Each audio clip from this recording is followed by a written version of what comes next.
tal y como tú estás. Él con su gracia te quiere cambiar.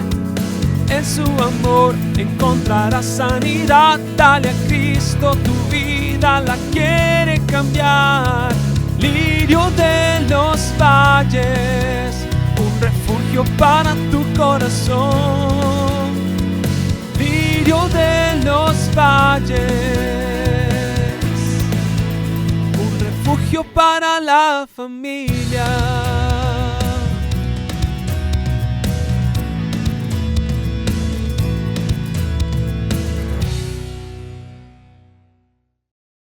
La oración de la entrega. Porque cuando un cristiano, cuando una persona dice, Señor, que se haga tu voluntad, está entregando todo en las manos del Señor.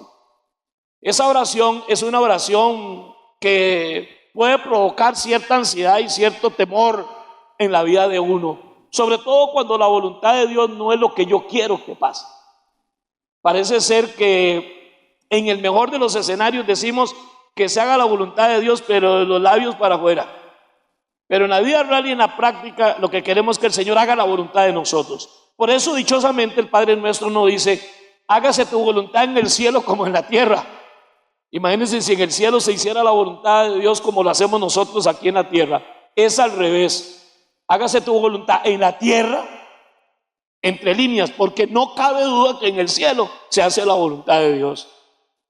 Es una oración de entrega, es una oración de rendición, puede ser hasta considerada peligrosa.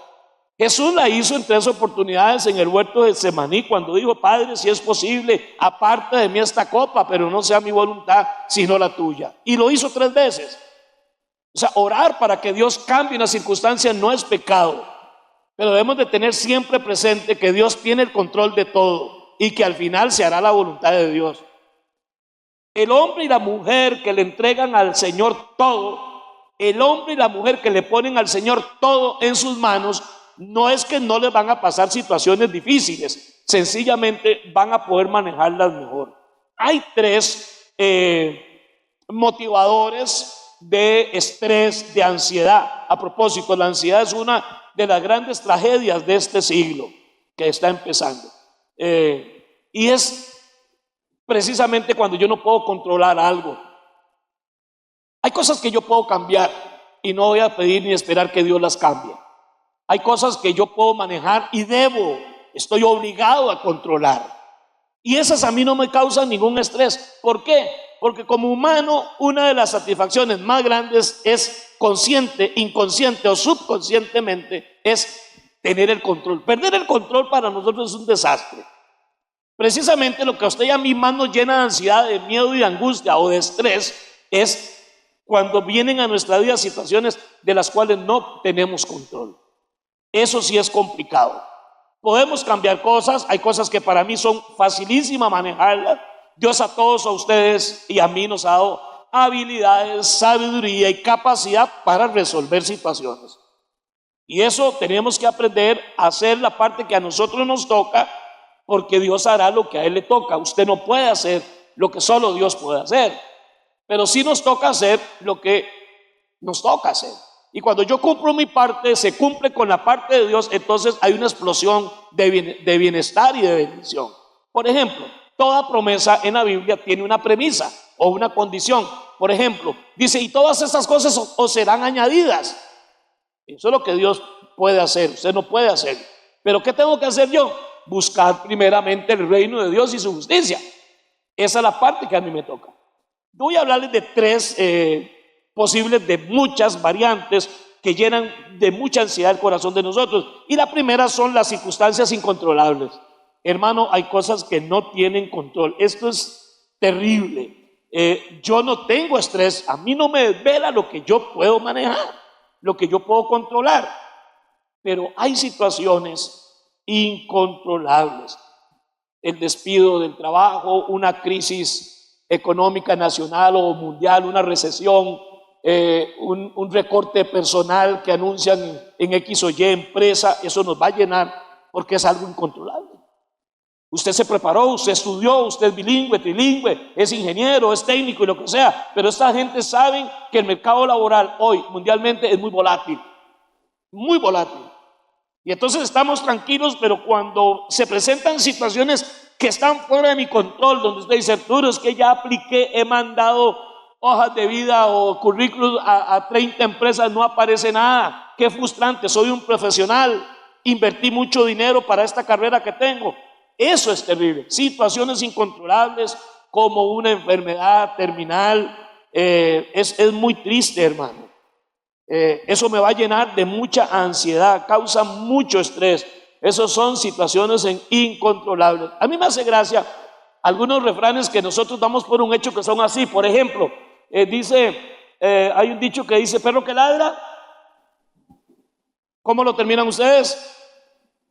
Pero hay otro, no, perro que ladra no deja dormir. Y los dos están diciendo lo mismo. Nadie sabe lo que tiene. ¿Hasta qué?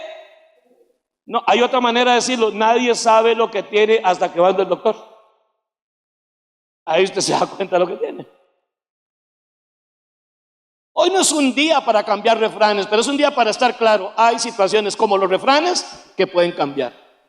Y eso llena mucho de estrés. La oración de la entrega es la única que hará que usted y yo, sin entender lo que está pasando, podamos estar en paz, íntegros y firmes. Una oración de entrega. Número 2, las personas incambiables. Aquí tiene que ver con personas. Somos muy complicados. Usted es complicado para alguien. No se las crea. Usted puede pensar que usted es la última Coca-Cola del desierto, pero para alguien,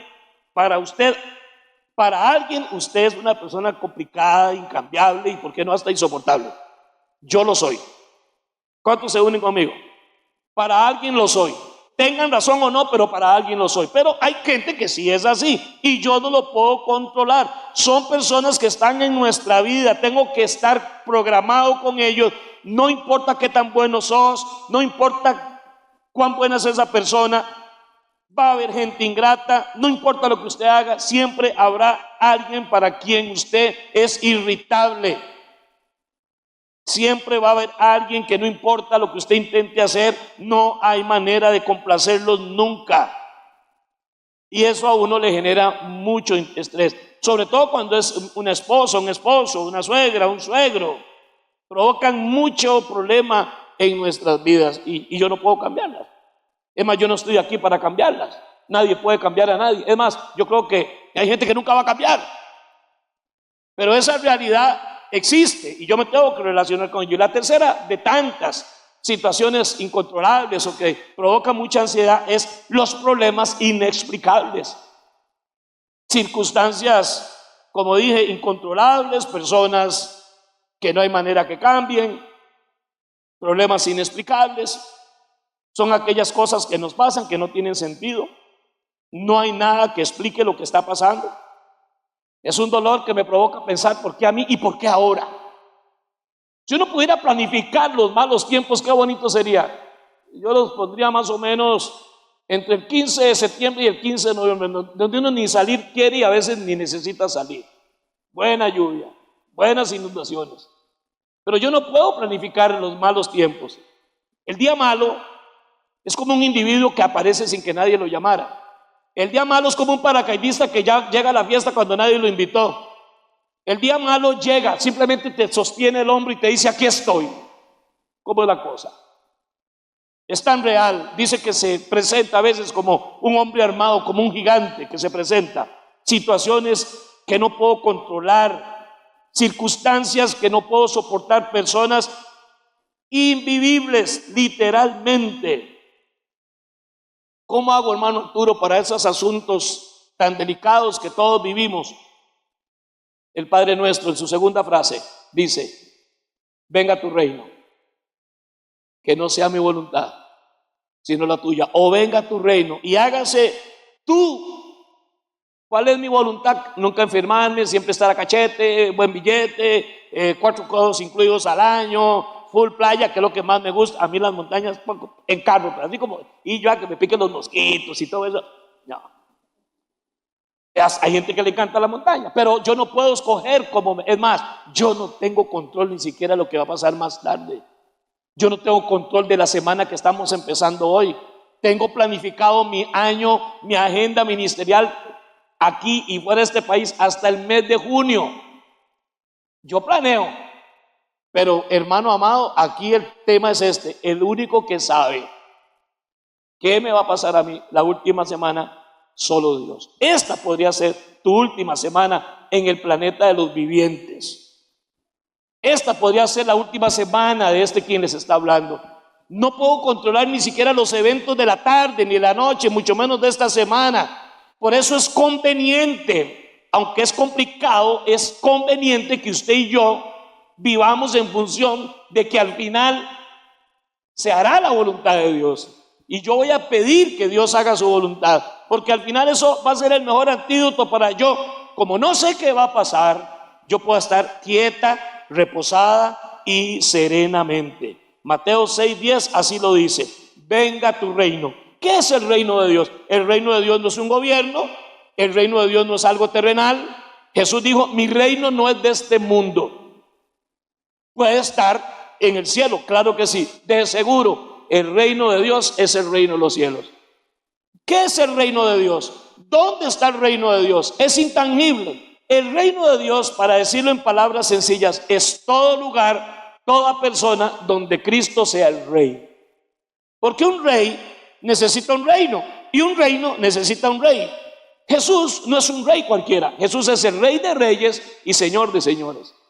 Él tiene un reino en el cielo, pero también, si en el corazón de alguien Cristo es el rey, ese corazón, esa persona es una expresión viviente del reino de Dios, a pesar de que es pecador también.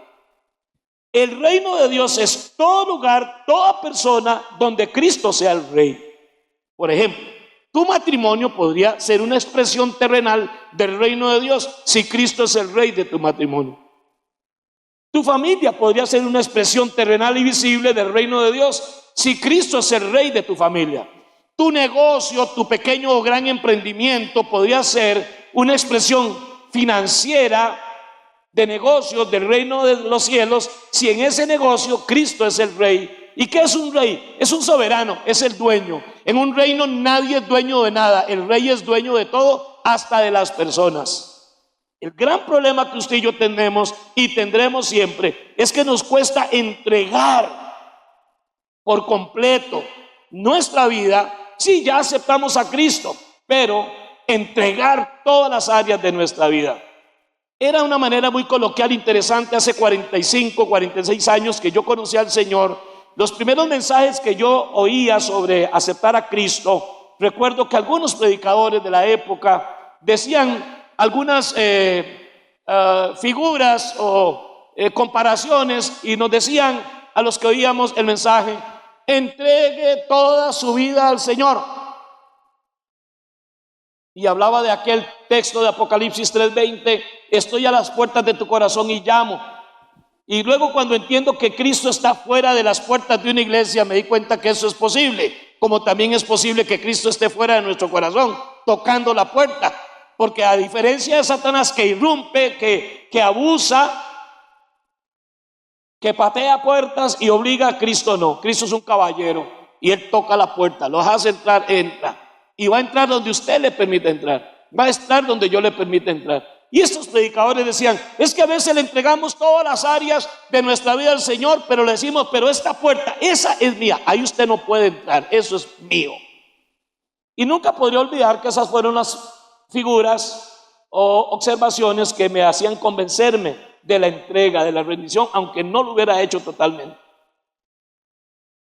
Es cuando nos reservamos. El problema, hermano, y la bendición no está en lo que usted le da al Señor. El problema está en lo que nos dejamos, en lo que nos reservamos.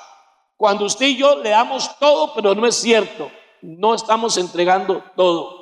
Esta parte financiera, no, eso Jesús, usted no se meta. Eso soy yo el que lo manejo, hasta que te lleva el berraco, hasta que estás en quiebra. Ay, Dios mío, yo te entrego el negocio, un negocio quebrado.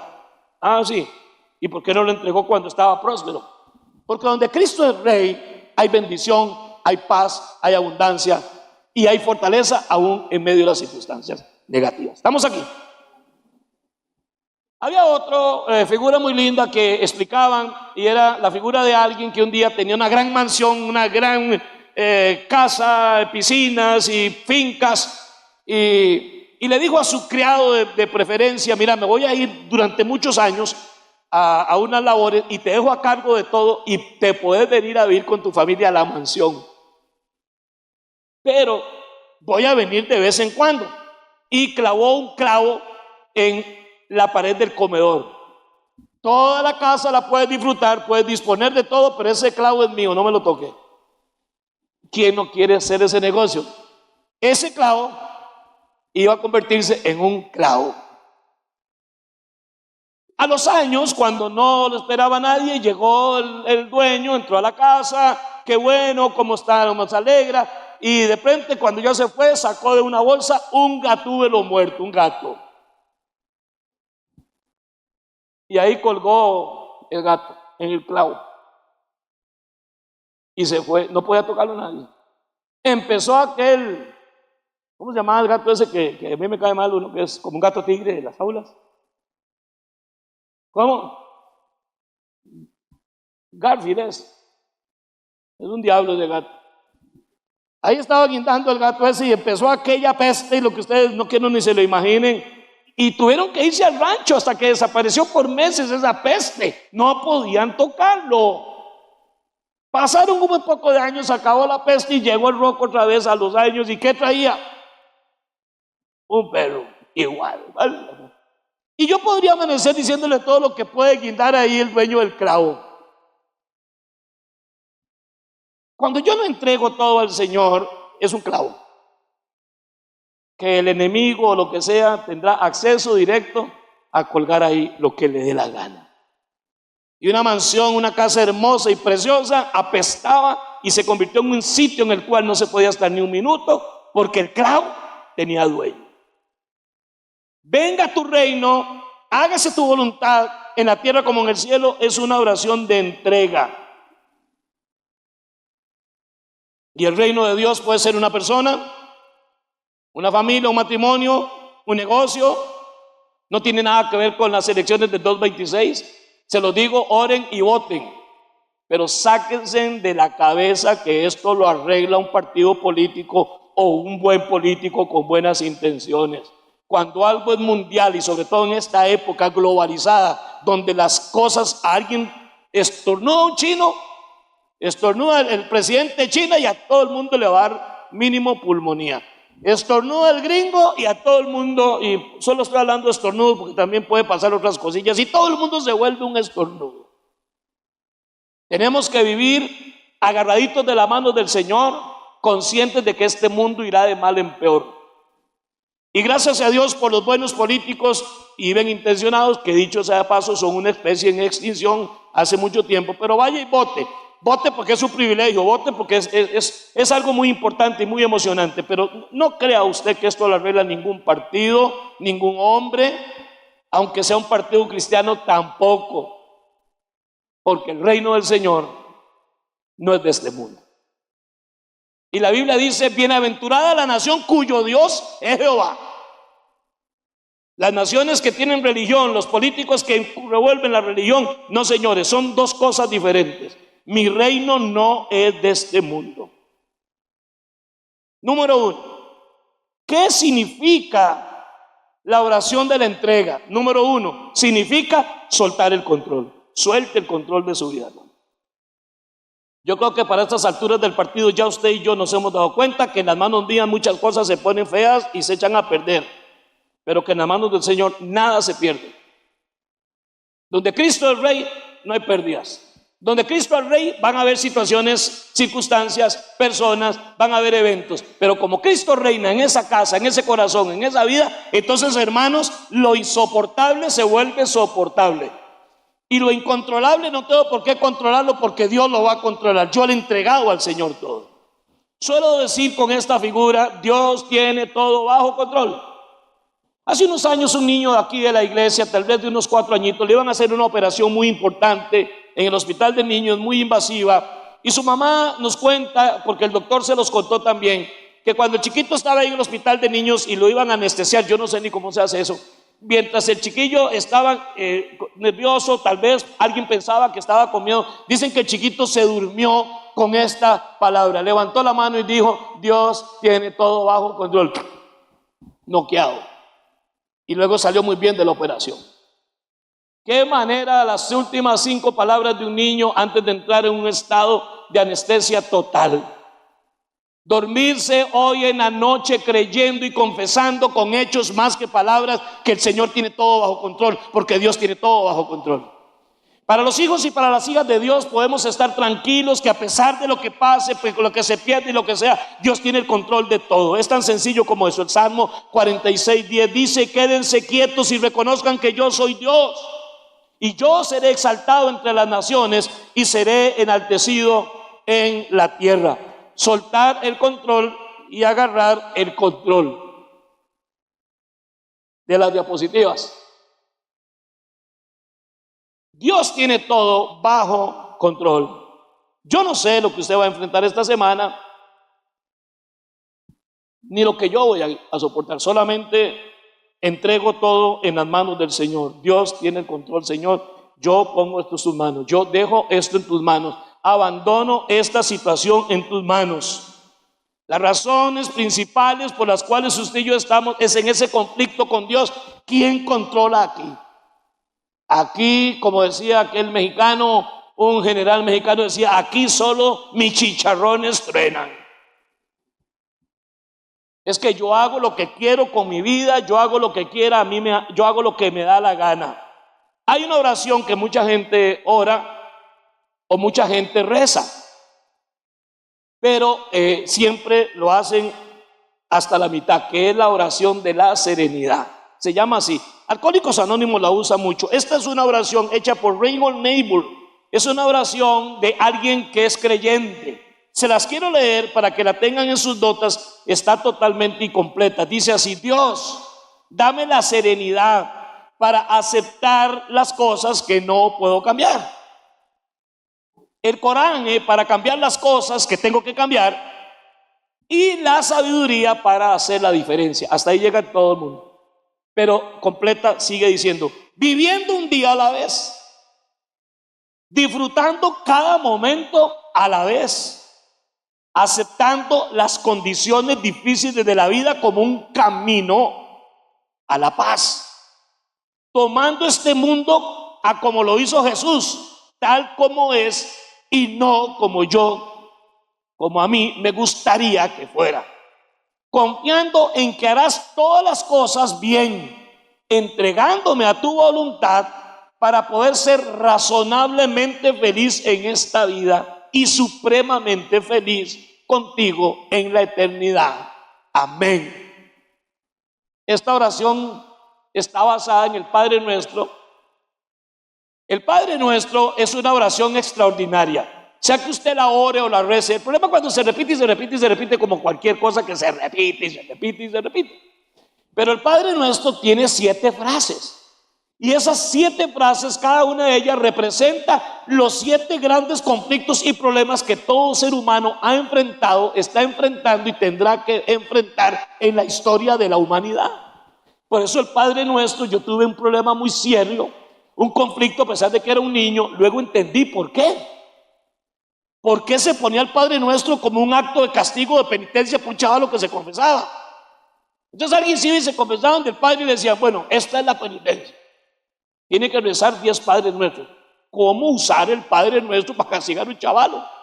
No es un castigo. El Padre Nuestro es una oración de serenidad. Es una oración de conexión.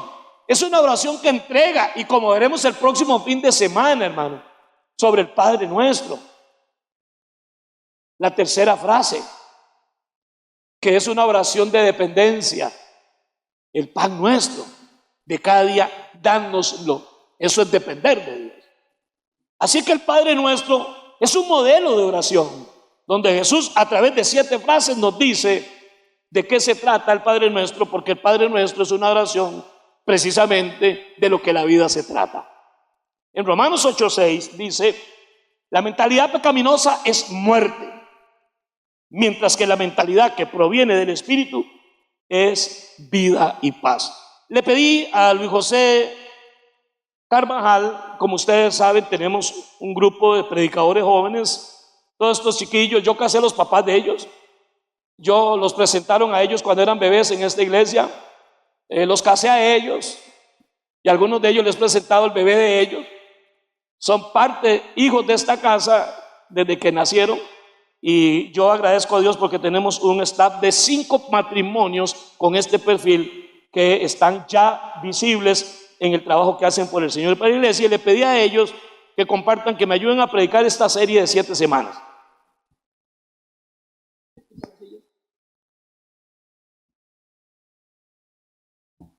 Gloria al Señor, que el Señor les bendiga, hermanos. Amén. Continuamos con este tema, la oración de entrega, y usted lo tiene por ahí en sus notas. El segundo punto, al momento de entregarse a Jesús, es aprender a estar contento. Una vez que usted suelta el control y aprende a soltar el control, o aprendemos a soltar el control, tenemos que aprender a estar contentos. Esa es la segunda clave para que usted realmente pueda experimentar esa paz que viene del Señor. No importa lo que suceda en su vida durante la próxima semana, durante los próximos meses, años, si el Señor así lo permite. Hay cosas que usted y yo no podemos cambiar. Es una realidad. Lo decía ahora el pastor Arturo y hablaba de algunos ejemplos, personas que no cambian, situaciones inexplicables, cosas incontrolables que suceden en nuestra vida, y dábamos ejemplos: desempleo, muerte de un ser querido, un diagnóstico, una enfermedad. Hay cosas que no podemos cambiar, no podemos controlarlo todo, y tenemos que aprender a aceptar esas cosas que no se pueden cambiar y a estar contentos, porque esa es la clave. Tenemos que seguir adelante y modificar aquellas cosas que sí se pueden cambiar, de las cuales usted y yo sí tenemos la posibilidad de cambiar, y aprender a aceptar aquellas que no se pueden modificar. Y usted me dice: Luis José, pero ¿cómo hago yo con las cosas que no se pueden cambiar en mi vida y que son una tensión constante? Bueno, hay una solución, hay una clave para eso, una cosa que funciona, que se llama aceptación. No estoy descubriendo el agua tibia, pero yo sé que lo que estoy diciendo muchas veces es muy fuerte. La aceptación, y yo le invito a que diga esa palabra conmigo, ahí donde usted está, diga aceptación, y diga aprender a estar contento. Otra vez, aprender a estar contento. Con esas situaciones que son una tensión constante en su vida y en mi vida, tenemos que aprender a estar contentos, a aceptar ese tipo de situaciones. Pablo comprendió esto, y usted lo puede leer en el libro de Filipenses, en el capítulo 4, dice: no digo esto porque esté necesitado, pues he aprendido a estar satisfecho, dice por ahí. Es lo mismo que lo podríamos ver como: he aprendido a estar contento en cualquier situación, y subraye, cualquier situación en que me encuentre, en todo lo que pase. Sé lo que es vivir en la pobreza y lo que es vivir en la abundancia. He aprendido a vivir en todas y cada una de las circunstancias, tanto a quedar saciado como a pasar hambre, a tener de sobra como a sufrir escasez. Y nos dice por qué al final de ese verso: porque todo lo puedo en Cristo que me fortalece. Yo le quiero contar que Pablo, cuando escribió esto, no estaba en un hotel todo incluido, 5 estrellas, en un Four Seasons. No estaba en un Airbnb en Guanacaste, al frente de la playa. No estaba de pierna cruzada en su escritorio, en su oficina. Cuando Pablo a usted y a mí nos está diciendo: sé lo que es vivir en pobreza, lo que es vivir en abundancia, y he aprendido a vivir en todas estas circunstancias, lo hacía en Roma, en una cárcel, encadenado a un soldado romano, en una cárcel oscura, en una cárcel húmeda. Y ahí este hombre nos está diciendo a usted y a mí: yo he aprendido a estar satisfecho en cualquier situación. Y por eso el segundo punto es aprender a estar contentos. Hemos hablado muchísimo en esta casa de la ley del contentamiento, de aprender a ser agradecidos aún en medio de la situación con lo que tenemos. Y Pablo nos enseña esto. Él sabe cómo estar, cómo en medio de las situaciones él no depende de algo, él depende de alguien, y ese alguien es Dios. Y eso es lo que usted y yo tenemos que tener muy claro, que usted y yo no dependemos de algo, dependemos de alguien, dependemos del Señor. La alegría es una experiencia aprendida. Usted y yo aprendemos a ser alegres, a alegrarnos por naturaleza. Y escuche lo que le voy a decir, todos los que estamos en esta sala, y me incluyo, como seres humanos, no somos personas que se satisfacen fácilmente. Y usted lo puede ver muchas veces. Queremos más y más y más. Y ayer citábamos ejemplos. Una persona que entra a un gimnasio y eso se vuelve una situación que le pide más y más. Y no estoy diciendo que hacer ejercicio esté mal. Está bien, cuide su salud. Pero muchas veces se convierte en algo que queremos más y nunca es suficiente. En un negocio, el dinero muchas veces. Y queremos más riquezas y queremos más bienes. Y como seres humanos somos personas que no nos satisfacemos fácilmente. Por naturaleza, usted y yo no nos satisfacemos fácilmente. Es algo que tenemos que aprender. Es un signo de madurez emocional, aprender a alegrarnos. Una persona que es inmadura emocionalmente y espiritualmente es una persona que no se contenta con nada. ¿Usted ha conocido a personas así que nunca están contentas con lo que tienen? No vuelva a ver a nadie, piénselo. ¿Ha conocido personas usted cercanas y usted dice, esa persona tiene muchas cosas, pero nunca está contenta? Pregúntese también y no nos responda aquí. ¿Nos ha pasado? ¿Nos hemos convertido en una persona que nunca está contenta con nada? ¿Que siempre está en descontento? ¿Que siempre está molesto? ¿Que no han aprendido a estar contentos en medio de las situaciones? Bueno, eso es un signo de inmadurez emocional. Y Cristo nos da la posibilidad, las fuerzas para aprender a estar contentos, sea cual sea la situación. Como Pablo lo escribió en una de sus cartas, he aprendido a vivir. Cualquiera sea la situación, sea lo que sea que me está pasando, agradecido. Uno de los problemas que tenemos es que siempre buscamos explicaciones en nuestra vida por las cosas que nos suceden. Siempre queremos una explicación. Somos como los niños cuando están ya creciendo y comienzan a preguntar por qué de todo. ¿Le ha pasado a usted quizás con su hijo, con su nieto, que le pregunta, ¿y por qué esto? Sí, papi, es que es por esto. Pero ¿y por qué? ¿Y por qué así? ¿Y por qué de esta manera? ¿Y por qué no? Así mismo nos vemos muchas veces. Señor, ¿y por qué? ¿Y por qué esta situación? ¿Y por qué me pasó a mí? Muchas veces el Señor nos está probando. Y Él está probando si usted deja el control de las situaciones, lo que sea que usted esté pasando, si usted se lo entrega a Él, incluso sin entender el por qué. Son muchas las situaciones que atravesamos y déjeme decirle algo, y lo decíamos anoche también, y con mucho respeto lo decimos, Dios no nos debe ni a usted, ni a quien les habla, ni a nadie en esta sala, Dios no nos debe una explicación. Y muchas veces pasaremos toda nuestra vida sin tener una explicación de esa situación, pero nuestro trabajo es confiar. Y muchas veces vemos personas agobiadas en medio de las situaciones, en medio de tantos problemas, diciendo, pero ¿por qué de esto? ¿Por qué? Pasa muchas ocasiones. Si usted ha perdido a un ser querido, una persona cercana, muchas veces la gente se acerca y le dice, pero ¿por qué? Es que ¿por qué de esa forma? Es que ¿por qué así? Es que ¿por qué de esta manera? Mi hermano, con la voluntad del Señor. Y a mí lo que me corresponde y a usted lo que nos corresponde, y esto como un ejemplo, pero igual en cualquier situación, en una crisis económica, en un diagnóstico de una enfermedad, sea lo que sea, lo que nos corresponde es confiar y soltar ese control. Dejar de querer meter la mano, de querer sostener y decirle al Señor, Señor, bueno, está bien, yo le entrego el control, pero yo voy a sostener aquí. No, mi hermano, es entregar la situación y aprender a estar contento. Ninguna explicación va a aliviar muchas veces el dolor, la angustia, la prueba, la situación. Aun si yo le diera una explicación a usted de la situación que usted atravesó o que está atravesando, eso no va a traer consuelo a su vida. Lo que sí va a traer consuelo es la presencia de Dios y el amor de Dios en su vida. Eso sí va a traer consuelo. Yo le puedo dar a usted una explicación teórica de toda la situación y teológica de toda la situación que usted está pasando y está atravesando, y al final el sentimiento va a seguir ahí. Pero si la presencia del Señor y el amor de Dios está en su vida, usted y yo vamos a poder salir adelante. Salmo 37:7 dice, y usted lo tiene en sus notas, guarda silencio ante el Señor y espera en Él con paciencia, dice este verso. esta semana lo invitamos, mi hermano, mi hermana, que en lugar de preguntarnos en medio de las situaciones, Dios, ¿por qué? ¿Por qué esto? ¿Por qué esta situación así? ¿Por qué esto me pasó? Que usted pueda cerrar sus ojos y decirle, Señor, no entiendo por qué. No sé si me lo vas a explicar en algún momento, pero aún en medio de todo eso, yo confío en ti. Es diferente la forma. Decirle, Señor, no entiendo lo que está pasando, pero yo confío en ti.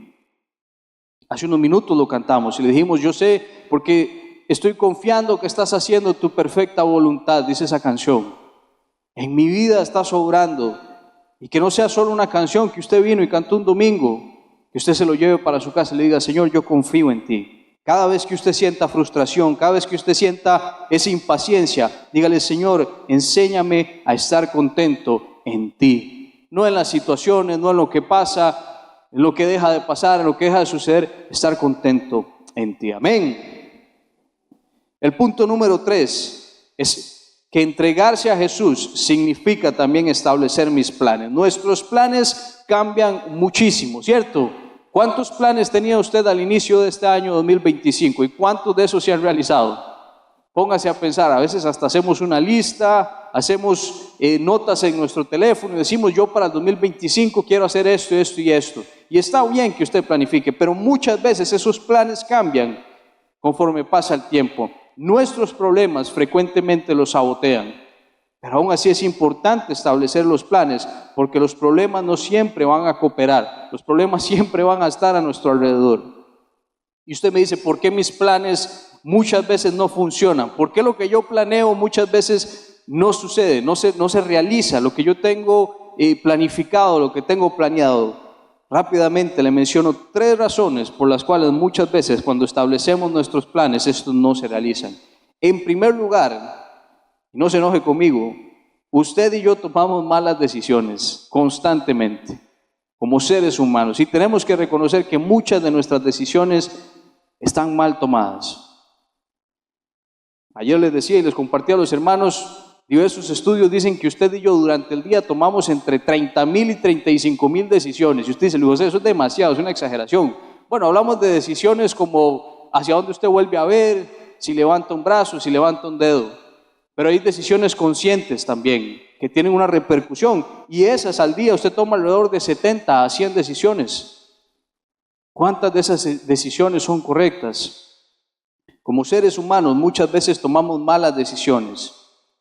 No siempre usamos nuestro tiempo sabiamente, no siempre utilizamos nuestros recursos sabiamente, el dinero no lo utilizamos sabiamente, nuestras relaciones no las administramos y tomamos decisiones sabiamente. Recibimos más deuda de la cuenta, no comemos bien, no descansamos bien, son decisiones mal tomadas y por eso es que nuestros planes muchas veces fracasan. Tomamos todo tipo de malas decisiones por las cuales usted y yo no podemos culpar a Dios.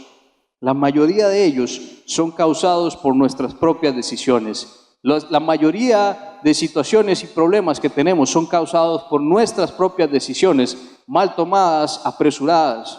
Siempre recuerdo un versículo que vemos acá en la iglesia también en algunas de las campañas, que si no me equivoco está en Proverbios, dice, los planes bien pensados son pura ganancia y los planes apresurados son puro fracaso.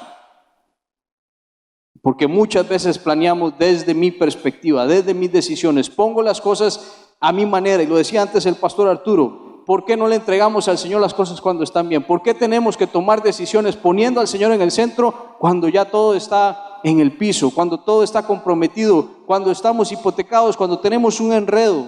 ¿Por qué no desde el primer momento? En segundo lugar, usted tiene un enemigo y el nombre de ese enemigo es Satanás. Satanás quiere derrotarte, Satanás quiere hacerte la vida imposible, quiere hacernos la vida imposible. Esa es su misión. Desde que usted se levanta, incluso antes, él está buscando la manera. Eso se llama oposición. Y como cristianos, usted y yo constantemente lo experimentamos. Constantemente en nuestros planes experimentamos esa oposición, experimentamos esa barrera muchas veces, sentimos que pegamos contra algo y como decíamos anoche, si usted no lo ha sentido, mi hermano, mi hermana, pongamos atención porque puede ser que estemos corriendo en la misma dirección que el enemigo y él no tenga la necesidad de presentar esa oposición. Lo digo con mucho respeto Pongamos atención a nuestras decisiones, a nuestros planes, hacia dónde nos están llevando. ¿Estamos caminando en la misma dirección que el enemigo o estamos más bien haciéndole frente a él? Porque muchas veces sus planes y mis planes van a tener a ese enemigo ahí al frente. Pero en Cristo somos más que vencedores. Amén. Y lo tercero, vivimos en un mundo imperfecto. El pecado entró en el mundo y todo este planeta está mal. Todo funciona mal, todo se deteriora con el tiempo. Su cuerpo y mi cuerpo con el tiempo se va deteriorando. Los sistemas, los gobiernos se van deteriorando. La economía se va deteriorando. El clima se deteriora. Es un mundo imperfecto. Usted y yo no podemos esperar condiciones perfectas en un mundo imperfecto. Y es una realidad, una cruda realidad. Usted y yo no podemos esperar condiciones perfectas en un mundo imperfecto. Usted y yo conocemos Juan 3:16, porque de tal manera amó Dios al mundo que dio a su Hijo unigénito, para que todo aquel que en Él crea no se pierda, sino que tenga vida eterna. Pero ¿qué dice primera de Juan 3:16? Y usted lo tiene ahí. En esto conocemos lo que es el amor, en que Jesucristo entregó su vida por nosotros, así también nosotros debemos entregar la vida por nuestros hermanos. Ofrecernos a Dios para sus propósitos. Romanos 6:13, y usted también lo tiene ahí. Ofrézcanse más bien a Dios como quienes han vuelto de la muerte a la vida, presentando los miembros de su cuerpo como instrumentos de justicia. Se trata de vivir, establecer nuestros planes de una manera que vivamos con propósito y seamos conducidos por Dios. Entréguese a Dios. Por eso cuando oramos muchas veces por las peticiones aquí al frente decimos: Señor, te entregamos nuestras situaciones, pero nos entregamos nosotros también delante de ti. No es solamente llegar y entregarle al Señor un saco de peticiones y decirle: Señor, esto es para ti, ya me voy. No, usted y yo tenemos que entregarnos delante del Señor, delante de la presencia del Señor. Decirle: Señor, yo no voy a vivir para mí, quiero vivir para ti, para servirle a las demás personas. Voy a aprender a dar mi vida, así como tú la diste. En esto conocemos el verdadero amor, dice este verso que leímos antes, en que Jesucristo se entregó su vida por nosotros. Mateo 6:33 dice: más bien busquen primeramente el reino de Dios y su justicia, y entonces todas estas cosas les serán añadidas. La Biblia es muy clara, mi hermano, la Biblia es muy específica. Y hay muchísimas versiones que usted puede leer para que le quede todavía y nos quede todavía más claro. Más bien, busquen primeramente el reino de Dios, y póngale su nombre ahí si quiere. Más bien, Luis José, busque primeramente el reino de Dios y su justicia, y entonces todas estas cosas les serán añadidas. Y ayer lo decíamos, muchas veces este versículo lo volteamos y cometemos el error de buscar primero todas las cosas que se suponen que deben ser añadidas, y dejamos el reino de Dios y su justicia de último. La Biblia es clara, dice: busquen el reino de Dios y su justicia. ¿Cómo puedo hacer que el reino de Dios sea mi principal preocupación? Preocupándome por lo que Dios se preocupa. ¿Sabe qué es lo que le preocupa al Señor? No es el dinero, no son las riquezas. Al Señor le preocupan las personas. El Señor se interesa en las personas. Vuelva a ver a su lado, vuelva a ver a las personas que están a su lado, vuelva a ver hacia atrás, hacia el frente. Ve a las personas que están alrededor suyo. Son almas, son personas por las cuales el Señor se preocupa. Y usted y yo estamos llamados a preocuparnos por quienes están en esta sala. Pregúntese o preguntémonos: ¿nos preocupamos realmente por las personas? Mis planes, mi vida está buscando entregarme al reino de Dios y su justicia, a las personas, a las almas, a traer personas a sus caminos. A Dios no le importa el dinero, no le importa la fama. Dios se preocupa por las personas. Si usted y yo establecemos nuestros planes buscando primeramente el reino de Dios y su justicia, el Señor Jesús dice: yo me voy a encargar de todas sus necesidades. Amén. Que el Señor les bendiga, hermanos. El pastor Arturo continúa con nosotros el último punto.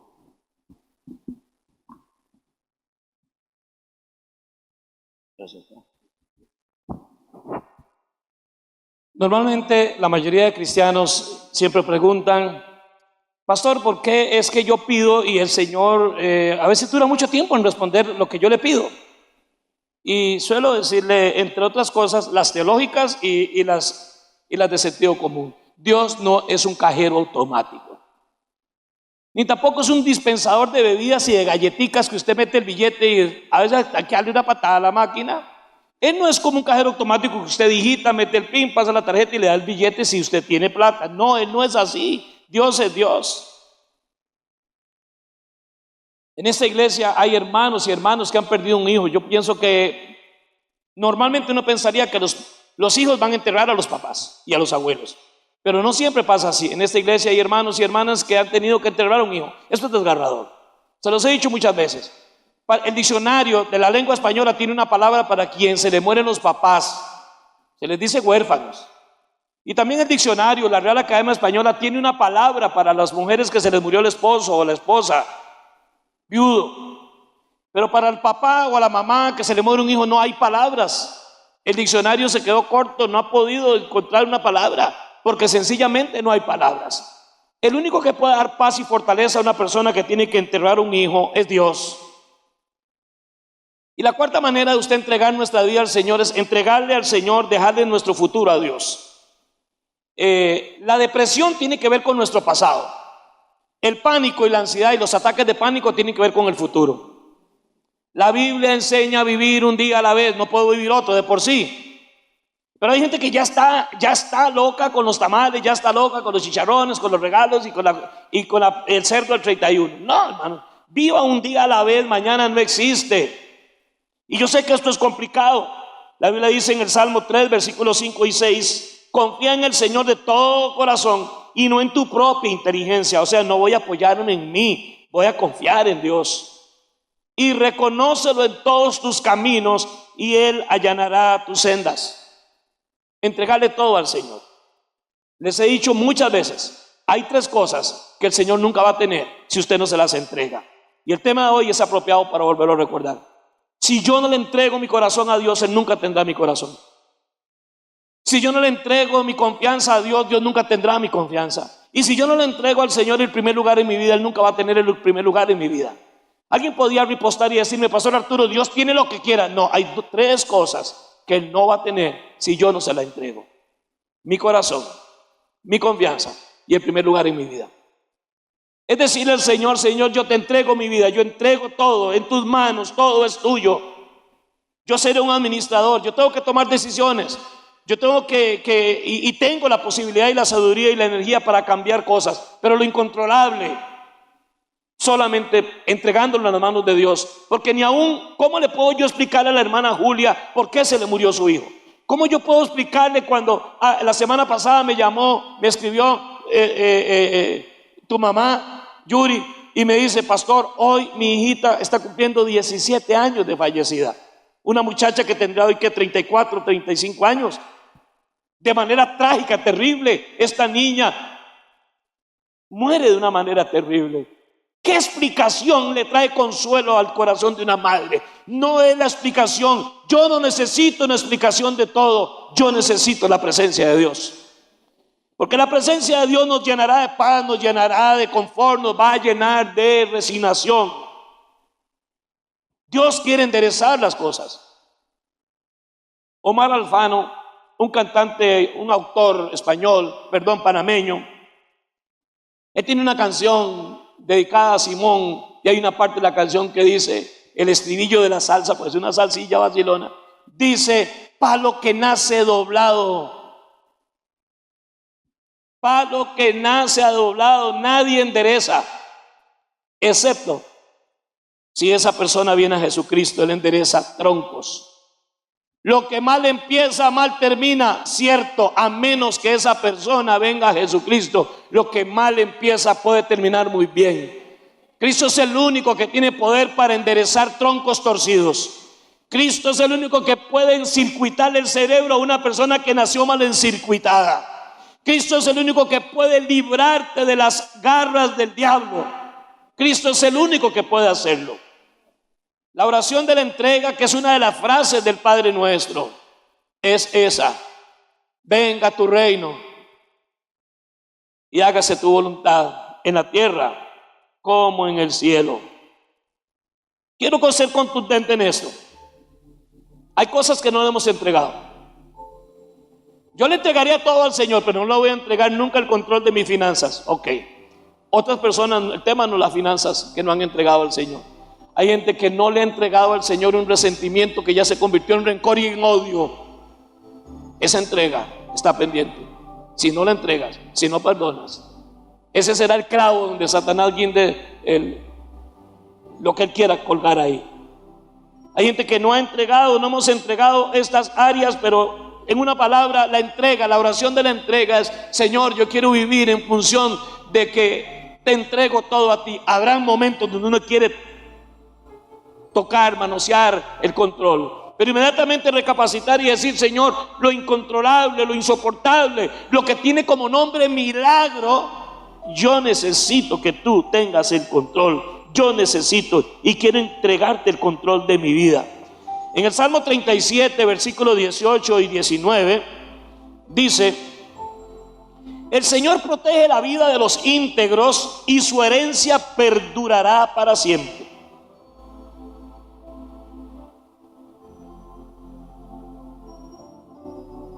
Pero vean qué interesante lo que dice: en tiempos difíciles no serán avergonzados. En épocas de hambre tendrán abundancia. Pueden haber épocas de hambre, pero Dios se va a encargar de usted y de los suyos. Nunca he visto un justo desamparado, ni a sus descendientes mendigando pan. No dice que el cristiano, el hijo y la hija de Dios no tendrán tiempos difíciles. Dice que sí vamos a tenerlos, pero no seremos avergonzados. Vamos a salir adelante. Aun cuando todo el mundo diga: el Señor lo dejó, el Señor se apartó de él, el diablo lo tiene chupado, dicen en el Caribe, el hombre y la mujer que le han entregado al Señor. Los hombres y las mujeres que hacen una entrega, una rendición difícil, sí, es difícil. Es terminar este día y decir: Señor, yo no sé si voy a amanecer mañana. Solamente sé una cosa: te entrego el control de todo. Te entrego el control de todo. Como que en nuestras manos hay muchas cositas que nos las entregaron buenas y las maleamos. Somos expertos, hermano, en malear incluso las bendiciones de Dios. Hace como 40 años, de los primeros sermones que yo recuerdo, el año que viene, el 27 de abril del año que viene, cumpliremos 45 años de pastorear esta iglesia, desde el primer día hasta el día de hoy que Dios nos permitió fundarla. Y uno de los sermones que prediqué, luego reconocí que tal vez el título no estaba muy bueno, pero ese sermón le llamé: cuando las bendiciones me maldicen. Lo que quería transmitir, estoy hablando del título, quizá el título no ayudó mucho, pero el sermón y el desarrollo del sermón era es que Dios nos bendice tanto que nosotros tenemos una capacidad inherente a nuestra naturaleza humana para aún las bendiciones de Dios echarlas a perder. Eso era lo que yo quería decir. Vamos a tener tiempos difíciles. El futuro que nos espera, Señor, yo lo entrego en tus manos. Yo tengo 3 preciosos nietos, un varoncito y 2 nietitas. Ellos están entregados a la voluntad de sus papás. Y como dice el Padre Nuestro en la oración de la conexión la semana pasada, Padre Nuestro, es relacionarnos con Dios como un Padre, del cual Jesús luego tomaría el concepto y diría: si ustedes, siendo malos, sus hijos le piden pan, no le dan una piedra, y si le piden un huevo, no le darán un escorpión. Si ustedes, siendo malos, le van a dar a sus hijos lo mejor, ¿cuánto más vuestro Padre Celestial les dará a ustedes lo que necesitan? Es una pregunta en retórica. Lo mejor. Los planes que tengo acerca de vosotros son planes de bien y no de mal. Son planes de paz y no son planes negativos, nunca, hermano. Son planes de bien, para que ustedes tengan un buen futuro. Esos son los planes de Dios. Pero en la oración del Padre Nuestro, su segunda frase es: venga tu reino y hágase tu voluntad, en mi vida, en la tierra, como en el cielo. Termino leyéndoles Marcos capítulo 10, versículo 29 al 30. Les aseguro, respondió Jesús, que todo el que por mi causa y la del evangelio haya dejado casa, hermanos, hermanas, madre, padre, hijos, terrenos, recibirá 100 veces más lo que dejó y la vida eterna en la era venidera. No hay franquicia, no hay banco, no hay financiera que le devuelva a nadie el 100% de lo que da. Es una promesa de Dios, y lo que Dios dice no miente. La entrega, lo que usted me entregue, dice el Señor, vas aquí en la tierra a ser recompensado hasta por 100 por 1, y la vida eterna, que para mí eso es suficiente. Porque al final vivimos una vida loca de todas maneras, todos afanados para obtener cosas, y al final nos vamos, algunas sin obtenerlas, y las que obtuvimos no nos las llevamos. No son pocos, hermano. No, son muy pocos las personas que pueden levantarse en medio de una prueba, de un desastre y de una pérdida, como estuve predicando el mes pasado, 2 sermones sobre Job. 3 entregas, ¿lo recuerdan? Hermano, yo predico en serie, lea todos mis sermones de todo este año, ahí están en video, y encuentre una línea. En el mes pasado les hablé 3 entregas, 8 bendiciones, ¿recuerdan? Son muy pocos los que pueden pararse y decir: Jehová dio, Jehová quitó, sea el nombre del Señor bendito. Y esos pocos son solo aquellos y aquellas que hacen la oración de la entrega y dicen: Señor, yo te quiero entregar todo lo quiero dejar en tus manos, todo lo quiero poner, mi matrimonio, mi negocio, mi trabajo, mi carrera, mis estudios, mi casa, mi carro, mis planes, mi proyecto, y si Dios quiere, usted los va a ver cumplir en su vida, pero al final sea hecha tu voluntad y no la mía.